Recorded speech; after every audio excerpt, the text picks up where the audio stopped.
Igitabo Intambara Ikomeye, igice cya 38. Umuburo uheruka. Hanyuma y'ibyo mbona marayika wundi amanuka ava mu ijuru afite ubutware bukomeye, isi imurikirwa n'ubwiza bwe.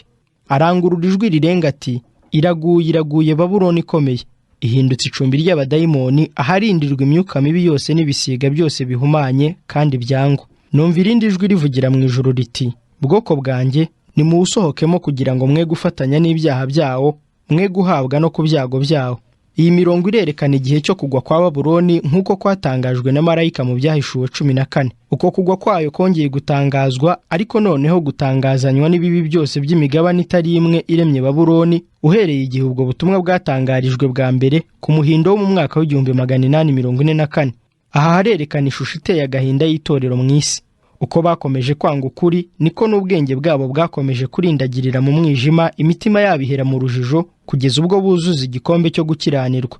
Uko basuzuguye amagambo y'imbuzi Imana yabatumagaho, niko bakomeje gusitara ku mabwiriza yayo yerekeranye n'amategeko yayo 10, kugeza n'igihe barenganije abayakomeza. Kristo yeretswe ubwoko bwe mu ijambo rye, ariko kwemera ibitangaza byakorwaga n'imyuka mibi kwabakinguriye inzira yo kwizera inyigisho z'abadayimoni, maze kwizera kwa Gikristo guhinduka umwitero wo gutwikiriza gukiranirwa kwabo, nuko abamarayika babi basigara ari bo biyoborera itorero. Muri icyo gihe Babuloni yibutswe mu buhanuzi muri aya magambo, kuko ibyaha byawo byarundanijwe bikagera mu ijuru, kandi Imana yibutse gukiranirwa kwawo. Babuloni yujuje urugero rw'ubugome, none kurimbuka kwayo kuregereje.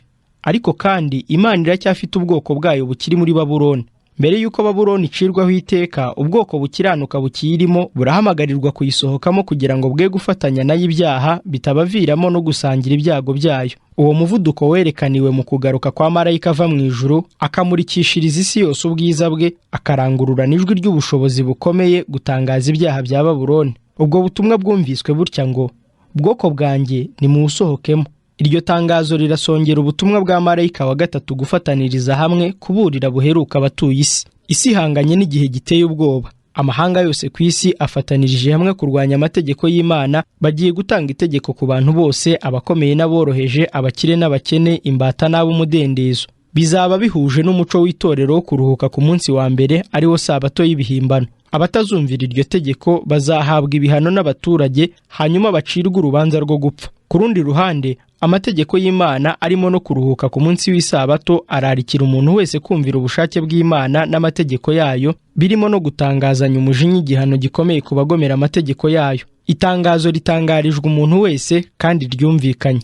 Uzica itegeko ry'Imana abikoreye kugira ngo yumvire itegeko ry'abantu, bizaba ari byo byitwa kwakira ikimenyetso cy'inyamaswa, kizaba ari igihamya cyo kumvira ubundi bubasha butari ubw'Imana. Kubura guturutse mu ijuru nuko ngo, umuntu nasenga ya nyamaswa n'igishushanyo cyayo, akemera ko ikimenyetso cy'inkovu cyandikwa mu ruhanga rwe cyangwa ku kiganza, uwo niwe uzanywa ku nzoga, ariyo mujinya w'Imana yiteguwe, idafunguwemo amazi mu gacuma k'umujinya wayo. Ariko nta n'umwe uzagerwaho n'uwo mujinya w'Imana umeze utyo, keretse igihe azaba amaze kubona amahirwe yo kumenya ukuri mu bwenge bwe, maze akakwanga.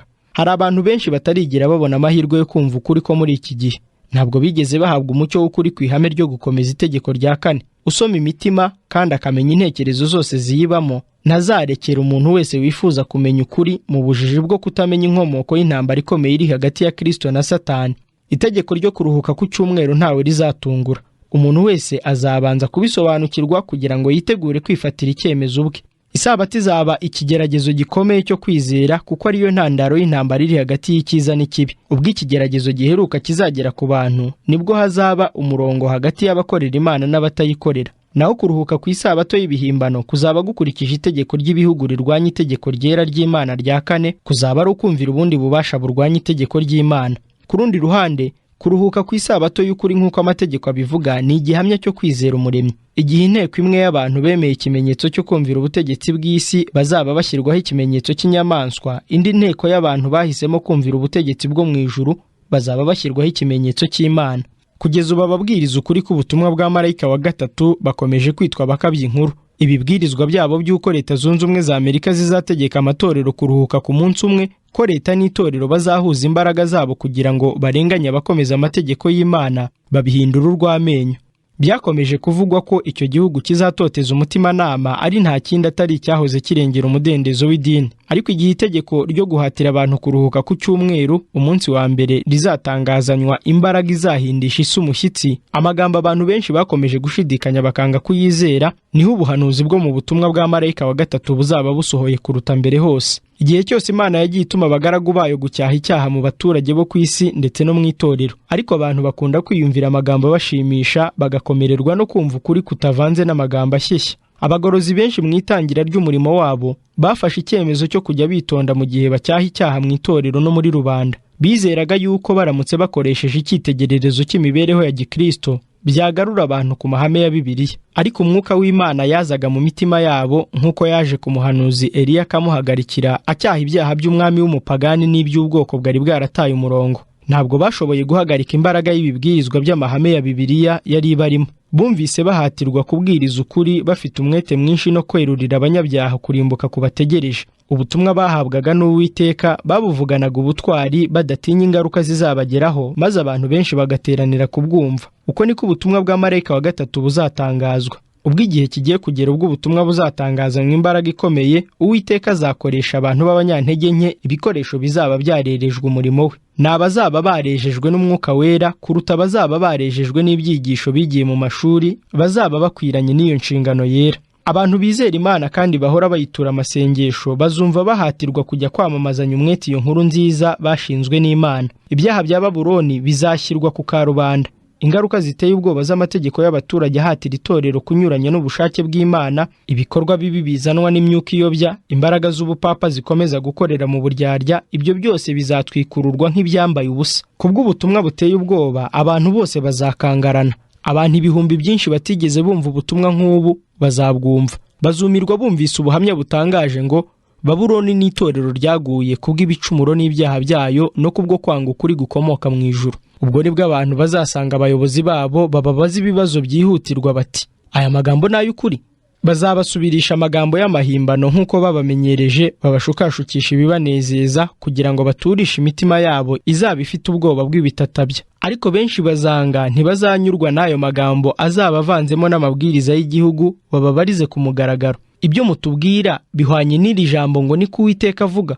Abatware b'idini kimwe n'abafarisayo ba kera bazafatwa n'uburakari bwinshi ubwo abayobozi bamwe bazavuga bati, ubwo butumwa bukomotse kuri Satani. Kugeza n'icyo gihe bazaba bakiri imbata y'icyaha. Abantu benshi bazahaguruka bavuge bati, nimurimbura abamamaza ubwo butumwa bwa Satani.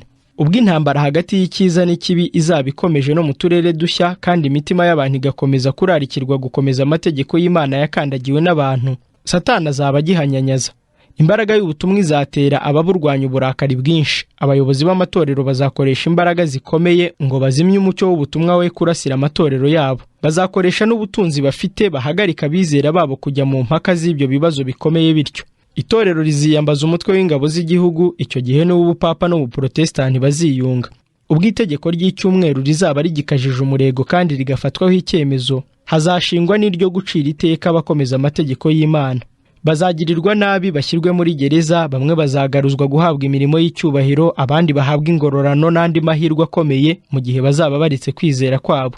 Ariko igisubizo cyabo cya mbere kizaba kikiri ngo, nimutwereke mu ijambo ry'Imana icyaha cyangwa ikosa turegwa. Icyo nicyo Luteri yasubije ubwo yabazwaga kwiregura atyo. Abajyanywe mu bucamanza bahagarariye ukuri, benshi mu babonye n'abumvise bafashe icyemezo cyo gukomeza amategeko y'Imana.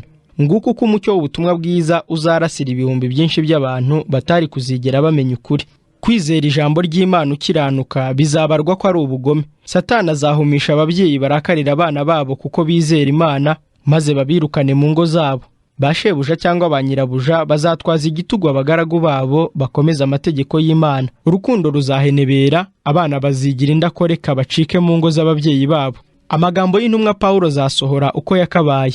Icyakora n'ubundi abashaka kujya bubaha Imana bose bari muri Kristo Yesu bazarenganywa. Ubwo abizera ukuri ko mu ijambo ry'Imana bazaba bahakanye kubahiriza itegeko ry'isabato y'ibihimbano, bamwe muri bo bazarohwa muri gereza, abandi bazoherwa kure y'iwabo, abandi bazahindurwa inkoreragahato. Ukurikije ubwenge bwa kimuntu ibyo ntibishoboka ubu ngubu.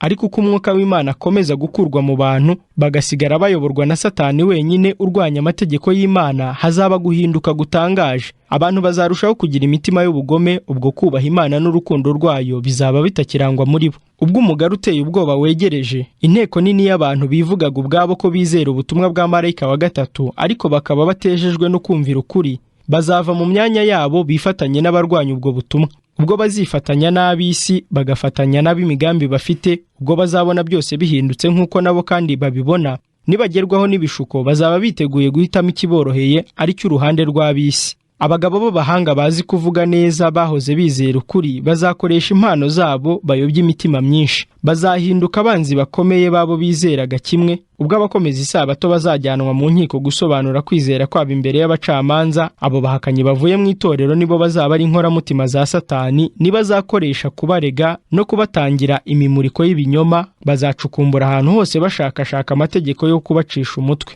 Muri icyo gihe cy'akarengane, kwizera kw'abantu b'Imana kuzaba kugeze mu kigeragezo gikomeye. Bazaba barahamije Imana n'ijambo ryayo. Umwuka w'Imana wayoboraga ubwenge bwabo niwe uzabahatira gutanga ubwo buhamya. Bazabishobozwa n'umwete n'imbaraga bahabwa n'iyo mu ijuru, maze basohoza inshingano y'ubutumwa Imana yabahereye gutangariza abantu, batiriwe babara ingaruka z'ubutumwa bukomeye babwiye abantu. Ntabwo bazatekereza ku nyungu zabo cyangwa ku cyubahiro bari bafite, habe no kwita ku gaciro k'ubugingo bwabo. Nuko igihe umugaru uteye ubwoba n'agasuzuguro bizabageraho, bamwe bazagira agahinda maze bihebe. Ubwo nibwo bazaba biteguye kuvuga cyane bati, iyo tuba twaramenye ingaruka z'ubu butumwa tuba twaricecekeye. Bazaba bagoswe n'ibyago impande zose. Satani azabateza ibigeragezo bikomeye cyane. Umurimo bazaba barakoze uzagaragara ko wari urenze ubushobozi bwabo. Bazageragereshwa kubarimbura ngo bashireho. Amatsiko bari bafite yabateraga imbaraga azayoyoka, ariko nabwo ntibazasubira inyuma na gato. Maze nibabona ko nta bundi bufasha bagiteze ku bantu, bahungire kushobora byose ngo abongeremo imbaraga. Bazibuka yuko amagambo bavuze atari ayabo, ahubwo ko ari ay'uwabahaye ubwo butumwa. Imana yabashyize ukuri mu mitima batashoboraga guhakana. Ibigeragezo nk'ibyo byageze ku bantu b'Imana no mu myaka yashize. Husi, Wycliffe, Luther, Tyndale, Baxter, Wesley basabye ko bashyira amahame yose ya Bibiliya ahagaragara, babatangariza ko biteguye kwivuguruza ku nyigisho yose itemerwa na Bibiliya. Nuko abacamanza babyumvise bagira uburakari bwaka nk'umuriro, ariko ntibigeze batinya kwatura ukuri kw'ibyo bizera. Mu bihe bitari bimwe by'amateka y'itorero, igihe cyose cyagiye kirangwa n'ukuri kwacyo kwihariye gukwiranye n'abantu babaga bariho muri icyo gihe. Ukuri ko mu gihe cyose kwagiye kugira abakurwanya, ababaga baragize amahirwe yo kurasirwa n'umucyo w'ukuri bagezemo barashukwaga bakageragezwa. Imana itanga ubutumwa bw'ukuri bwihariye bwo gutabara ubwoko bwayo. Ninde wahangara kwanga kubutangariza abantu? Imana irategeka abagaragu bayo gutangariza iyi si ubutumwa bw'imbabazi kandi buheruka. Ntibakwiriye gukomeza guceceka mu gihe imitima irimbukira mu byaha. Mu gihe buzuza inshingano yabo, ab'intumwa za Kristo bo ntibazita ku ngaruka zizabageraho. Urwo ni uruhare rw'Imana yonyine ubwayo. Ubwo abanzi b'iby'ukuri bazaba bakomeje gukaza umurego, abagaragu b'Imana bazahagarika umutima, bibaze niba atari bo bihutishije iyo mirwano. Ariko umutimanama wabo n'ijambo ry'Imana bizabahamiriza ko mu byo bakora nta kosa ririmo, nyamara ibigeragezo bizaba bigikomeje, ariko bahabwa imbaraga yo kubyihanganira. Imvururu zizakomeza kwiyongera, abanzi babe benshi, ariko kwizera n'ubutwari bizakomeza imitima y'abantu b'Imana. Ubuhamya bwabo buzaba ari ubu ngo, ntitwahangara guhisha ijambo ry'Imana, ntitwabasha kugabanya ku mategeko yayo yera ngo twigishe ko hari umugabane umwe dukwiriye kwizera, hakaba n'uwundi udakwiriye kwitabwaho, kugira ngo dukunde twemerwe n'ab'isi. Imana yacu dukorera ishobora kudukiza. Yesu yanesheje imbaraga zo ku isi. Kuki twatinya iyi si kandi yaramaze kuneshwa? Uko akarengane kaza gasa kose, ni ingaruka zizahoraho z'itegeko mu gihe cyose Satani azaba akiriho, n'igihe cyose ubukristo buzaba bugifite imbaraga ikomeye. Nta muntu ushobora gukorera Imana atabanje kwiyandikisha mu ngabo zihanganye n'iz'abategetsi b'umwijima. Abamarayika babi bazamugabaho igitero, bababajwe n'uko abatwaye umunyago wabo. Abantu babi bafite imyitwarire itari myiza bazunga ubumwe n'ingabo za Satani, bakoresha ibigeragezo bikomeye kugira ngo batandukanye abantu n'Imana. Ibyo nibitabahira bazakoresha imbaraga zo kumutinyisha no kubabaza umutimanama we. Ariko mu gihe Yesu akicaye ku ntebe y'imbabazi mu rusengero rwo mu ijuru, ijwi ry'Umwuka wera riracyumvikana mu mitima y'abacamanza no mu ya rubanda. Rirakorera mu rwego runaka rinyuze no mu mategeko ya leta. Hatabayeho amategeko, isi yacu yahinduka amacuho kuruta uko imeze ubu. Mu gihe abacamanza muri iki gihe ari abafasha b'inkoramutima za Satani, Imana nayo ifite abantu bayo mu bayobozi b'amahanga yo ku isi. Satani akorera mu mitima y'abafasha be bari mu buyobozi bw'ibihugu ngo batange amategeko adindiza umurimo w'Imana, ariko ibitekerezo abubaha Imana bahabwa n'abamarayika bera bizatsinda imigambi y'abo bantu babi babura igisubizo batanga kuri izo mpaka. Abantu bake gusa bazifatanya n'imbaraga z'umwanzi. Intambara y'abanzi b'iby'ukuri izahosha kugira ngo ubutumwa bwa marayika wa gatatu bukore umurimo wabwo. Igihe imiburo iheruka izaba itangazwa, ijwi ryayo rizagera mu matwi y'abategetsi b'isi bazaba bakorera Imana batabizi, maze bamwe muri bo bakira iyo miburo bahereko bifatanye n'abantu b'Imana muri icyo gihe cy'umubabaro. Marayika wagize uruhare mu itangazwa ry'ubutumwa bwa marayika wa gatatu azamurikishiriza isi yose ubwiza bwe.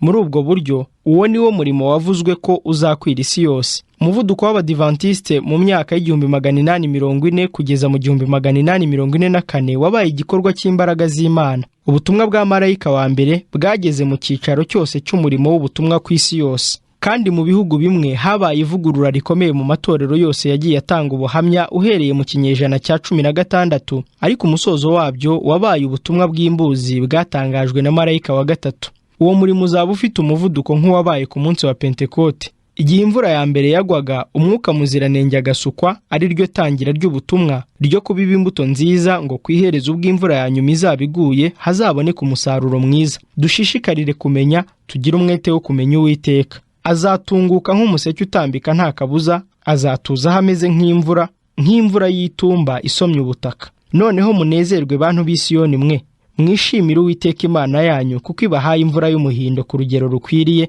kandi bavubiye imvura y'umuhindo n'iy'itumba nk'ubwa mbere.